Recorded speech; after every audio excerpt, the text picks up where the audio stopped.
Bonjour à tous, je vous refais une petite vidéo aujourd'hui sur les Camponotus maculatus. On me l'a demandé, il y a eu un peu d'évolution, donc je me suis dit pourquoi pas. Refaisons une vidéo. Donc là vous pouvez voir que il y avait eu des évasions fut un temps, donc il y a toujours, enfin que je nettoie d'ailleurs, les 3-4 ouvrières dans l'ancienne réserve d'eau qui a été bouchée. Mais sinon, tout le monde va bien. J'ai dans ma colonie une grosse évolution parce que là vous pouvez voir les cocons, ça est en train de bombarder. Je vais essayer de vous faire des plans plus propres, voilà. Espérons que l'image sera plus nette et que vous pourrez voir la vraie couleur de ces dames. Alors vous pouvez voir que les majors sont toujours foncés. Avec l'âge ils ont quand même tendance à bien foncer. Par contre les petites ouvrières, elles sont vraiment très claires. Elles ont juste un tout petit liseré et encore pas toutes que certaines. Là vous voyez elles sont vraiment toutes jaunes celles-ci.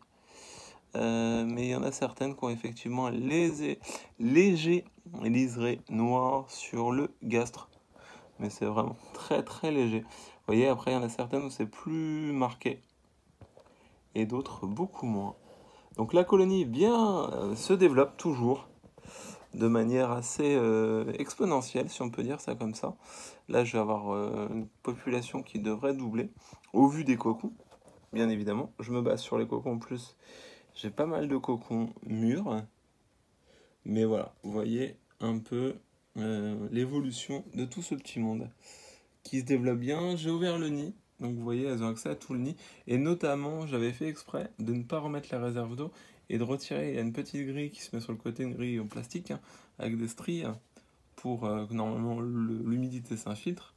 Mais comme cette espèce n'a pas besoin d'humidité, j'ai retiré la grille et la mousse, ce qui va leur permettre d'avoir un petit peu plus de place dans le nid avant de déménager. Donc là, avec ce nid-là, je pense encore être tranquille 6 mois, voire une année, et après il va falloir effectivement les déménager. Donc voilà, pour cette colonie que j'aime vraiment énormément. C'est vraiment une espèce superbe. Je bouge beaucoup, je vais essayer de me caler. C'est vraiment une espèce superbe, comme je vous le disais, parce que par sa couleur, par sa taille, par la taille des majors, mais aussi par son comportement. C'est vraiment une espèce qui est quand même très agressive et qui est quand même très maligne. Elles ont des comportements, elles savent quand elles vont être nourries, par exemple. C'est assez hallucinant. Ça se voit, et aussi par les majors. J'ai certains majors maintenant qui font quasiment la taille de la gine.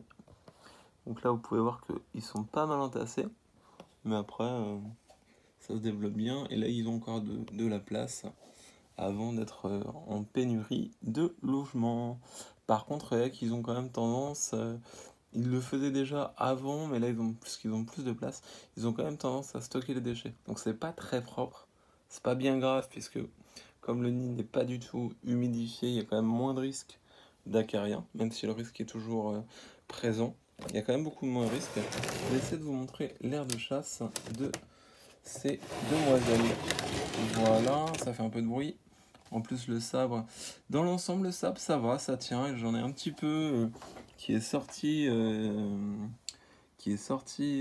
du nid sur les côtés, mais pas tant que ça. Je pensais que ça serait plus galère que ça. Elles n'en mettent pas dans le nid, étrangement. Elles m'en mettent des fois dans l'abreuvoir, mais ça reste assez sobre. Là, il y en avait un petit peu. J'ai remis de l'eau, j'ai rincé, et puis voilà quoi.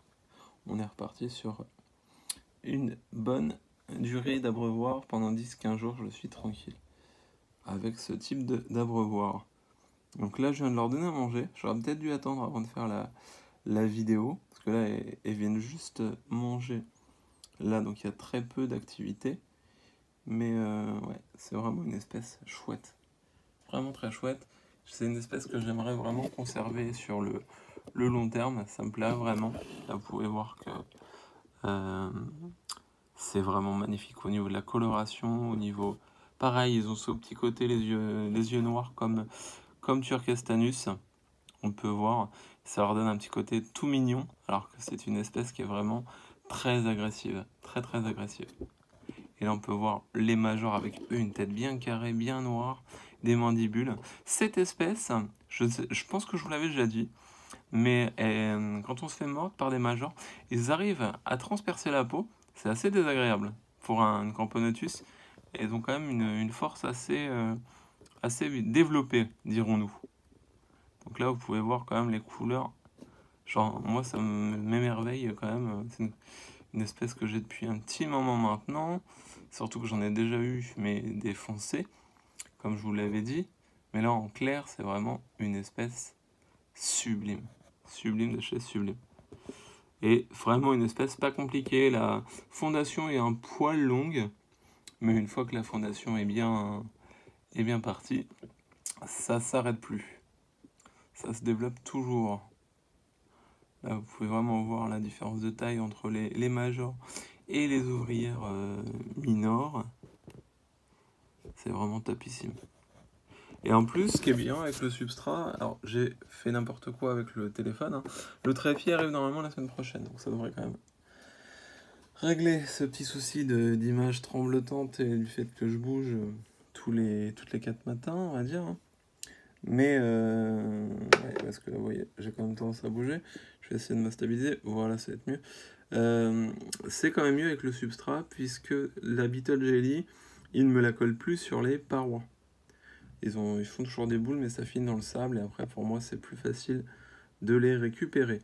J'ai mis un tube dans l'air de chasse, comme vous avez pu voir.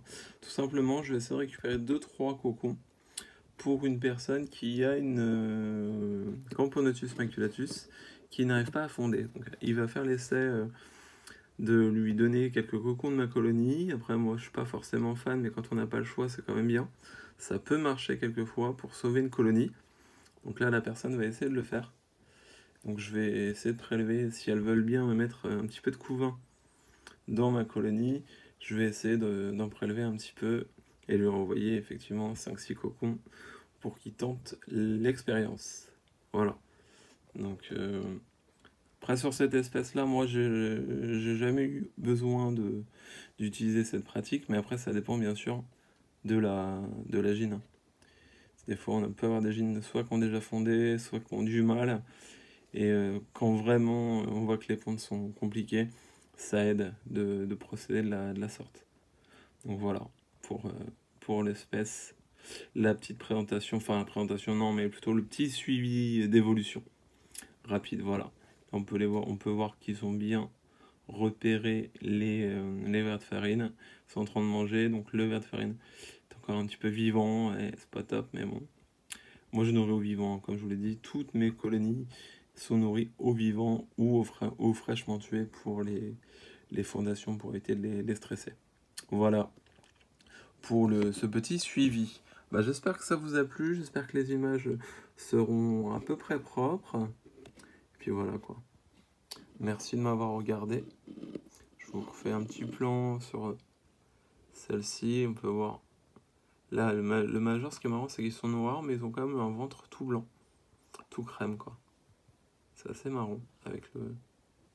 Donc voilà pour le suivi de cette espèce. Merci à tous, excellente journée, salut!